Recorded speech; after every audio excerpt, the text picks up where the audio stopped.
So the Netflix Avatar: The Last Airbender live action adaptation has been out for a few days now, and I've just finished watching it myself. And I have a few thoughts that I'd like to share about the series. Me as an Avatar fan, how I feel about it, how I think non-Avatar fans who have never seen the series might feel about it, and the things I like, the things I had a few issues with, and whether or not I think it has any potential if it got another season. So I'll start off by telling you about what I thought was fantastic about the series, and I think the casting for the main characters, everyone nailed their roles with what they were given to work with. I think all the main characters were great, and I think even some of the new characters they've added in, a lot of side characters that weren't in the show very much in the actual animated series, got slightly expanded roles. And I think they did a fantastic job too. So honestly, overall, I think the cast were all amazing. That's probably the highlight of the series to me. In regards to episodes, the episode that stood out the most to me happens to be episode 2 with the Kyoshi warriors and Avatar Kyoshi making an appearance in the Avatar state.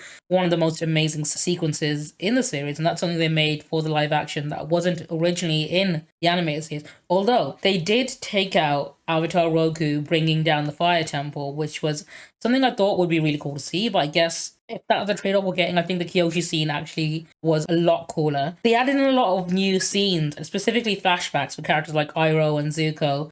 And I think, along with obviously the Air Temple genocide at the very start of the series, and I think some of the strongest moments in the live action adaptation has been these new scenes that they added in, especially with the funeral for Liu Ten, who is Iroh's son, and the interaction Iroh has with Zuko, when Iroh and Aang have a small moment with each other in Omashu in the prisons, and even the Earthbenders who were transporting Iroh made references and callbacks to his siege of the Earth Kingdom's Ba Sing Se, which I thought were all very good touches. It shows that whoever wrote the series live action adaptation did do their homework and did sort of understand these characters pretty well.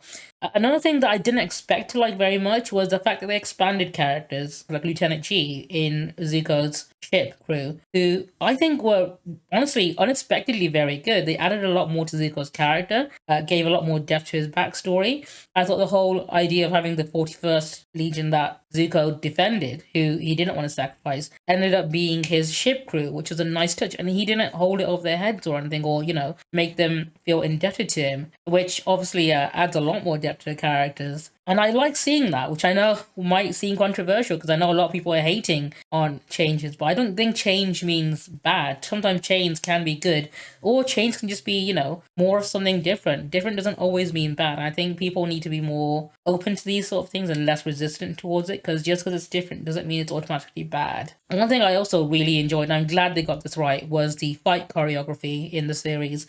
Specifically as well with the non-bending combat, so things like Suki and the Kyoshi warriors in episode 2, how Aang and Zuko had a fight in Omashu where they weren't using, or Zuko wasn't using his firebending because he was incognito. Aang was pretty open with using his airbending. I thought the choreography was really good. The camera was very well positioned. All the action was very clear. You don't have any weird shaky cam that you get in a lot of Hollywood action movies where they try and, make it hard to follow to obscure the fact that it's not well choreographed. I thought that was something they nailed. I'm glad they did. I think that's one of the highlights of the live action for me. And one thing that I was really happy to see that they did. It wasn't in my favorite episode. It's probably one of my least favorite episodes in the run. But one of my favorite moments has to be the minstrels who sing Secret Tunnel, because that moment got such a laugh out of me with the way he just turned around and said that they're doomed as they're walking off. I'm glad that they were included in this season, and it's small touches like that and the Cabbage Merchant and little nods like that, which are essentially fan servicey moments. But I think one of the things I'll go into in my negatives actually is that there was a bit too much of the fan service, and I think that did sort of impact certain key moments that I think didn't really land as well as they were probably hoping to. Like the set design was really good, the practical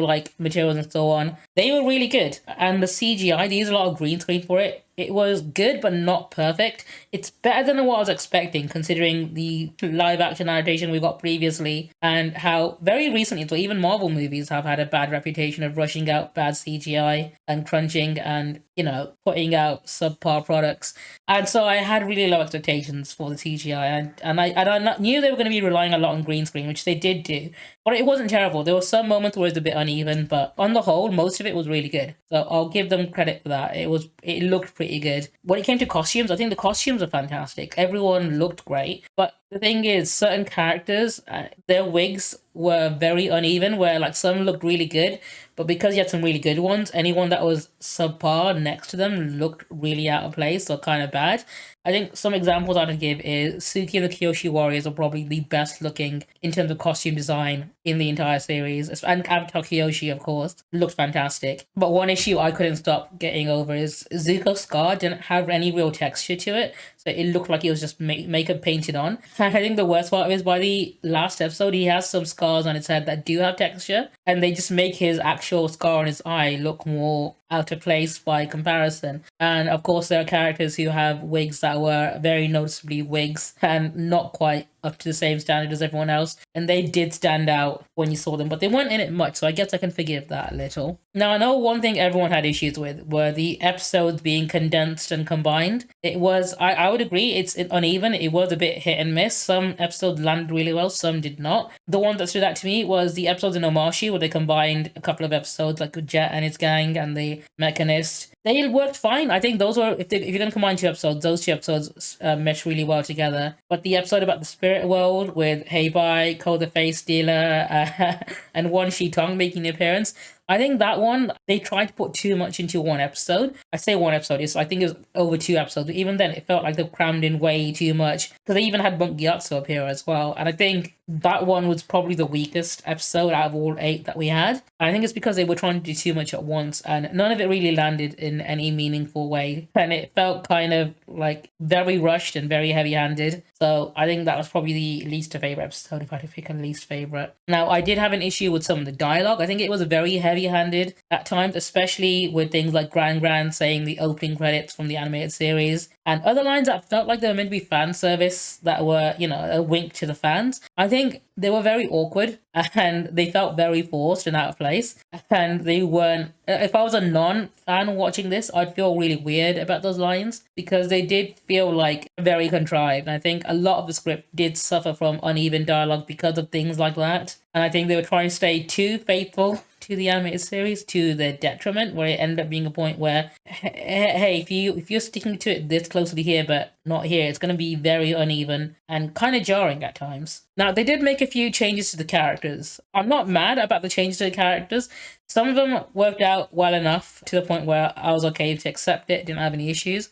The changes that they made to King Boomy in Omashu, it was my least favorite change because it did completely do a 180 on his character. And he is a key character that shows up in the later episodes and seasons. But I'm going to let them have a chance to sort of develop that in their own way, because they could give him a sort of like arc that's completely different to the one in the animated series, because in the animated series you meet him, you understand his character, and he doesn't really get his own arc or develop in the series. He sort of stays the same. He's just a character that occasionally helps out during key moments here and there. And I imagine, I don't think they will, if I'm being honest, but if they do develop Boomy and give him more of an arc where he learns to trust the Avatar again and his friend and he feels less betrayed by him, I think that could possibly help. But considering they only had 8 episodes this season, if they only have 8 for next season or whatever, I can easily see them deciding to cut that instead. I have no idea what they're doing with him, but I'm going to wait and see if they do any more with him in other seasons. Otherwise, if they don't, this would be easily the weakest part of the entire series. Probably the worst change they've made were the changes to Boomy. But they have the chance to fix that or improve on it even. They might even do something better. So I'm going to reserve judgment until I find out more about if it even gets a second season. If it doesn't, then yeah, this is changes to Boomy are the worst part. They don't even get a second season. If I'm talking about this on its own as its own thing. Now, another issue I did have is the fact that 8 episodes definitely were not enough for this story. The pacing was really uneven, and in fact, some parts it was way too quick and felt really rushed. And it really does feel like it should have been at least 10 episodes, but I think 8 is all they got. I hope if they do have future seasons, if they get more than 8 episodes, if they carry on like this, I imagine they'll be cutting out a lot of content along the way. And I can only see that not helping overall. But if I could give my final thoughts on this series, my overall opinion, I'd say it's a solid 7 out of 10. As a fan of the series, I think it's a good adaptation. Not the best thing we could have gotten, but it did enough right that I'd be happy to watch it again with some friends and family, or just if people who have never seen Avatar but don't want to invest in watching all the seasons of the animated series but are interested in live action. I think, this would be a good way to get someone into the series. It only has 8 episodes. It's much easier for people to sort of digest. If they're not even open to watching the animated series, this could be a good gateway to get them into it. So I think overall, if you're a fan of the series, you might be disappointed in certain aspects of it. If you're someone who has never seen anything Avatar related before, or just curious or interested in the series, I think it's a good way to get into it. But I would recommend checking out the animated series. So I think it would be a good way to get more people into the Avatar series, which, is going to be carrying on in 2025 when they release the new movie with the adult gang, which I'm looking forward to. And I think this would actually be a great way of getting a new audience in to be excited for that. Anyway, those are just my thoughts on the Avatar live action Netflix adaptation. Let me know in the comments if you have your own thoughts, if you agree with what I say, if you're, have your own opinion that you'd like to share. I'd like to hear what other people think about the series. It's obviously, as you can tell by my name being Avatar Obi, I'm a big fan of the series, and I'm always interested in finding out what other people think about it. But yeah, let me know in the comments below. Don't forget to like and subscribe and share my content everywhere that you can, and help me annoy as many people as possible.